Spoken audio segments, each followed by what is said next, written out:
Guys, I'm so hyped to come to Cleveland. What's going on with y'all? What's it W- feeling like there right now? You guys We feeling are good? so excited to have you. We are Brady and Lux in the morning. I'm Brady. This is my co-host Lux. Hello, Hello, Brady and Lux. Lux. Hello, Martin. We're so excited to be sitting down with the Martin Johnson of Boys Like Girls, and we're pumped for your show coming to MGM Northfield Park on April 1st.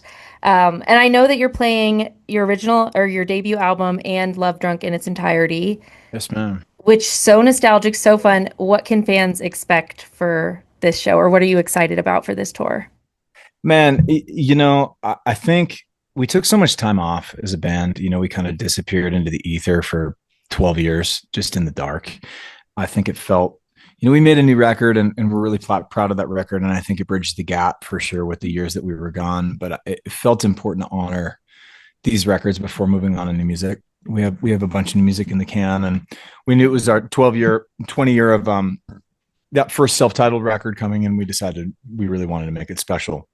It's been hard for a few of us to revisit the Love Drunk record. It came in a very interesting time in our lives. I think, a lot of people a lot of bands when they make their sophomore record, like you have enough confidence to go and kind of take bigger swings, but you don't have enough money to buy a house yet. You buy a car and fix your teeth and get a nice leather jacket and like make your best record, and for us, we also had enough money to, buy some extracurricular activities that to change the chemistry of our brains making the record. I think we thought we were in a hair band, but when I go back and we stepped into rehearsal and we're like revisiting these records and like paying honor to those records. Some of the songs I don't even remember making, and Wow.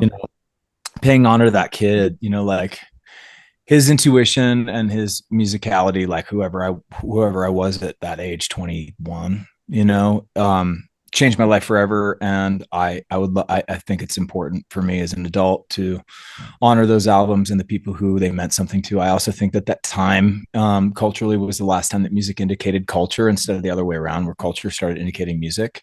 I think people were listening to albums front to back, even though they were free. Albums at that point were free, but they were downloaded for free in playlist order. And I think that started to go away with the dawn of streaming, which really kind of came on in 2010. And if our last album was released in 2009, I think that time capsule of a moment was just felt like a really important show to bring in front of people who care about our band. So we're really excited to walk it out. It's challenging. It's really ambitious. Like, we didn't run through the two albums together before deciding to do the tour. And so we got in a couple weeks ago and we started running through the records and we're like, this is really gnarly. This is gnarly.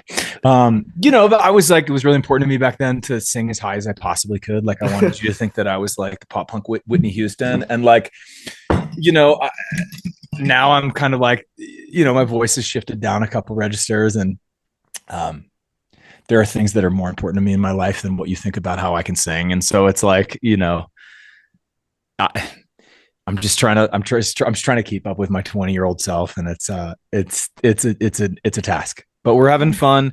We're really excited to honor these records and do it in a way that means something to us. I think it'll probably be the last time we play a bunch of these songs live. It'll definitely be the last time that we play these records in tracklist order. It'll Even be more like, reason to come out and see it. Right. I would say there's probably 10 songs that will retire with this tour. Wow. Wow, that's That's big sad to news. hear. Yeah. I mean, Now, just like think about it though. Think about it. If you were me and you've got 5 records or whatever, and you're trying to like if you're Boys Like Girls, right? Like, are you going to crack out Learning to Fall next year? Probably not. It's probably going to be the last time we ever play it. oh, Are you going to crack out Dance All Drug? Probably not. You're I mean, probably it not makes going to sense. It's crack it just out. sad to hear. It is I just know. sad. It's sad news. But I think it's such an important thing for us to like. Yeah, I said it. I had an interview before this, and I said it was like, like, I don't think it's cool when people complain about their old records, say they wish they hate how they sound on them or whatever, right? Like, this wasn't this version, right? Like, this was a 20-year-old kid making his dream come true. my Right. dog actually Hey, expressed her Pooch. upset. Oh, honey She's buns. 16 years old, so she knows your music Yeah, well. sweet But thing. she Sweet started barking thing. when she heard it was the Yeah. last time you might play some of these songs. But we understand. I mean, it's No, probably where I so was going. loaded. No, you where know? I was going with that is that I don't see it as like a negative thing. Like I don't Yeah. see it as like, like the Wallflowers not playing one headlight or like when Paramore Right. was like retired misery business. We're just saying like, hey, dude, like we're going to celebrate these records and we're going to do them really right. And I'm going to do that 21-year-old kid right. And we're going to do you guys right. Just come to the tour. You know what I Hell yeah. mean? And then we'll make new music next year. Speaking of that young guy, like you've talked in the past about your blind confidence at that age, like 18 to Yeah. 20, 21, Yeah. and the change into now as you grow up, you feel like you kind of know nothing. Can you kind of expand on that feeling and that change? Dude, if I could take a sip of whatever, I was like ripping at 17. Like I got every single major label passed on the first iteration of Boys Like Girls. We Wow. were called Lancaster. We had Thunder and Top of the World and a couple of our songs like written. They were done, demoed, same demos. And the same label that passed on Thunder acoustic demo then rebought the acoustic demo later to release it because we put it on MySpace and it had a gazillion plays. You know what I mean? Like I just knew. And I was probably wrong, right? Like I just knew. I was like, this is going to work. We're going to be the biggest band in the world. Look, it's just, we are. You know what I mean? Like we're just going to do it. And like, I think you get older, man, and you start to sort of like go through some ego death, and you stop. It was really important for me emotionally to stop personifying my own personal self as Martin from Boys Like Girls. What that carried was like, I need you to know what I've accomplished as an artist in order for you to then step into a conversation with me because you're going to handle me different. It's kind of a load of crap. I'd rather you think that I'm a good man and a good dad and a good son and a good husband and a good friend and a good bandmate. Absolutely. When you meet a doctor or a dentist, their profession doesn't dominate the conversation. Mine did. And so when I abandoned some of that stuff, like some of the confidence went with it, and I don't know if that's necessarily bad for the art, but it's bad for that, what I was able to get done by just blindly bulldozing through the nose. They didn't affect me back then. They affect me now. Being told no or being rejected now hurts. Being told no or being rejected back then, I was like, you don't know shit. Yeah. It obviously helped you, to have that blind confidence. Like, do you like I know You can they say, would you tell your younger self something? Like, would you make him stay the same, or would you No, want I it would to I would change? keep my life identical. I love my life. Yeah. I would keep my life identical. When people answer with a change, I get a little I get a little skeptical. Like to Yeah. keep somebody alive or something, like, it's like Marty, you can't change the past. Like it'll mess up the future, right? Like dude, I love my life right how it is right now. So I wouldn't Yeah. change it back then. So It's kind of beautiful how fast you answered with that too, to be honest. Like there was Hmm. no thought behind that. You knew it right away. what do you mean? Just that you wouldn't change a thing. Like there was No. no like No, I love my life rips. yeah. I love my life, man. Like, like I took a 75% pay cut to not live in LA, like to live in Utah. You know what I mean? Because I don't know, I want more than the thing I experience when I'm in the leather pants or the proverbial leather pants with the, like the gold belt buckle. And like, that's a huge piece of me. It's a huge piece. I always will be. But, I think what that blind confidence gave me as a kid was just the ability to just take a snowplow and just run it into a label building and tell them like, you got to put this out. And they kind of did. They kind of did. I took the same song the label passed on, like Columbia passed on Thunder. And then I went in, I just stripped the band name where we were called Lancaster. And I went in Steve Greenberg's office alone with an acoustic guitar. And I played the same fucking song. Sorry, we're on the radio. I played the same song.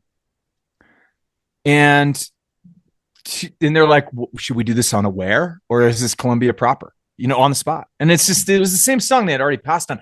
I just had the ability to just go in. And it's like, I'm not even telling that story out of pride. Like, oh, look, I'm so confident. It's just, I just had the ability to just like not accept no as an answer. Now I'm kind of like, oh, no is an acceptable answer, you Mhm. know? What advice do you have for other young artists, not your younger self, but people doing it now, Tell trying the to? truth. Mhm. Tell the truth. I think people are really fatigued by music that is uh, aren't you fatigued by music that is basically playing into the algorithm? Mhm. It needs to fit on a certain playlist. It needs to be these two artists meets this, and the things that are really true cutting through, the really genuine true stars that are cutting through, I feel like are telling the truth. I mean, like, would you agree that the Zach Bryan records sound terrible? But he's on being honest. Yeah. So it's amazing. They Mhm. the phonetic, like the actual audio fileness of it. It's like he got his like touring band in the room and was just like, send this song I wrote hammered in the back of the bus yesterday. Like, let's just do it. And it's Hmm. like if I'm 18 and I'm going into college and I'm just like listening to that, like I'm just like, oh, he's telling me the truth. That's Hmm. refreshing. Yeah. That's the way I feel. That's the way I feel. So I'm just like, I don't know, just tell the truth. I just, I think what's wrong with the way the music industry is accepting new artists is this accepting their artistry before they hear the music. Meaning they're they're getting fans before they ever really wrote a song through content. Interesting. So That's yeah. it's like clip shit, right? It's like clip stuff. Sorry, you're gonna have to believe me. We can bleep. We're good. Okay, sick. It's like, it's I don't know that I know everything, man. And I've been proven wrong a lot about my theories, but I just, when I react to somebody, it's when I know that they're telling the truth and it cut through the noise, it cut through the algorithm, it cut through because it's great. And because people want to be told the truth. Hmm. I mean, I want something to feel like an advertisement. Do you feel like you're doing that with your new music? Like, what's your kind of how are you approaching the new music that you're putting out? Yeah, I think so. I think so. Um, we're taking it a day at a time. I think it's complex. Like something that's really important about doing this tour is to honor the records that mean something to the fans. I have no apologies about the Sunday Foxwoods record, the fourth Boys Like Girls record, but I do think that there was a big piece of going into that we kept asking the question with every song, like, is this a Boys Like Girls song? I don't really know what Mm, that means. You know what I yeah. mean? Like, is this a Boys Like Girls song? And it would change the sonics of the song. It would change the lyrics of the song. It would make it change so that it would then become a Boys Like Girls song. Let's say it's like a demo where I just like wrote, or something I had like sitting on the hard drive for the night game, or like whatever. And we're like, let's make it a Boys Like Girls song. And, the questions that's like, is this a Boys Like Girls song? What is that? I don't really know what that means. Right. So like, I think, if I don't love people making excuses for their old records because I think that they live in the heart of the listener, and it really doesn't belong to us anymore. And I've said a version of that earlier in this interview, but um, if there's something I could change about those four records, it would probably be to wipe a little polish off, wipe a Mm. little glitter. Like you're insecure, so you throw glitter on at the end. You chuck a bunch of glitter on it. I could hear it when we're going through like the computer playback files for the Love Drunk record. I can hear all these sort of like it was of the time. There were these bands like throwing electronic elements in their songs. You know what I mean? In 2008, and so it was like we got to do that too. And we're like right, and I'm just like, I don't know if that's doing anything for the story here, the song. Like, and I'm going to honor what that kid wanted. He's the 21-year-old kid who was in that studio, just like, you know, Yeah. No, I love getting, that. figuring it out. Yeah. Um, Now switching gears a little bit, you've worked with some crazy names. You've done, obviously both sides, whether you're Yep. performing, songwriting, producing. I guess it might be twofold, but like, is there somebody that you still hope to work with or multiple people, something that you hope to do, a project you're looking forward to? I'm, uh, I'm working on a musical right now that I Whoa. find to be really, really exciting with an artist. I'm not going to name what the artist is, but it's really outside the box artist. Like What can you tell us about it? there are no instruments in the music theater. Oh, I'm so So excited about this. yeah, it's an interesting piece. I'm really excited about it. It's I don't know if it will land as like a full length Broadway thing or if it will end up being a TV show. We'll find out, but or a movie. But it's I grew up doing musical theater, so that felt really inspiring to me. I've always been. I think I probably would have been a lot more successful in my 20s and 30s if I had really stuck to a brand. I think that's important for music producers and writers. I think I got bored really easily, and so it was important to me to prove that I could do something else. Um, and I mean, I'm okay with that reality. I don't need to like this. I can feed my family and that live somewhere I want, and that's all that really matters, right? Like I'm grateful for my life and I love my life, so it's all good. But when I look at it, I'm kind of like, like I would, okay, I got that genre, like click, you know what I mean? Hmm. Let's try something else. Like I need to do some research. I need to play a different character. So I mean, looking into the future, I think right now I'm really excited about what we're doing with Boys Like Girls. Me and the guys are getting along better than we've ever gotten along. I just like we're so strong right now. We're best friends. It's been really fun preparing for this tour. Really fun working on new music for next year. And I'm excited. I think I'm going to have to walk out this next record cycle before thinking about you know what other writing projects I'm going to be involved with. I always like new challenges, and so and people who are difficult to work with on paper. So I'm excited for whatever the world throws at me. I love that. Difficult to work with on paper. You go towards those people. Yeah, I do. I You, get it though. I was the most difficult to work with, especially when I hmm. was like, carrying around a baggie in my back pocket all the time. It was sort of just like you never knew what you're gonna get. Yeah. Oh, that's so funny. Like, was that gonna even show up? Like, I don't know, right? Like, probably. Like something was going to show up. We're going through all this content for like specifically the Love Drunk cycle for this tour. I'm like, oh geez, kid was on one. You know what I mean? So I don't know. I feel a lot of patience for rock stardom because I think that some of the greatest records that would have happened in the last 20 years didn't happen because powers that be and non-creatives who make creative decisions decided that you know bands were hard to work with. Mm. I've, I mean, I can't say it better. Like Noel Gallagher says it's so great in this interview that I saw. Like maybe I don't know, like when Oasis was doing their comeback, and the Oasis interviews were all over the internet for like 7 months. He was like, nobody wants to work with bands, man. It's like you're like working with four drug addicts who are all throwing crap at each other and getting along. You know what I mean? Like versus like, you throw one guy up there, you're like, wear this dress, do this shit. You know what I mean? Hmm. Like run out there.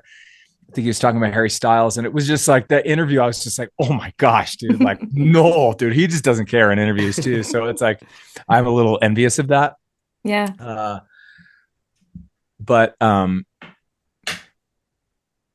yeah, I don't know. I think I have a lot more patience. Like, if an artist shows up 3 hours late, I'm like, they're allowed to do that. Yeah. If that they was me show up, at one point in time, so I yeah, can't hate on them. Yeah. if they come in with a paper bag with 40 in it, it's like good. You know what I mean? Like if they blow the whole day up because they're just like emotionally not in the space to write, I'm like, that's good because they carry a lot of heat, a lot of Right. Yeah. emotion. So I don't think a lot of people have patience for that. And I think it's extinct. Like I think music's so safe and also like you can fake rock stardom, but I think it's pretty obvious. And I Hmm. miss danger. Yeah. I It think really like goes. Oh, you go. Sorry. no, just well, I think they're trying to fabricate danger in music.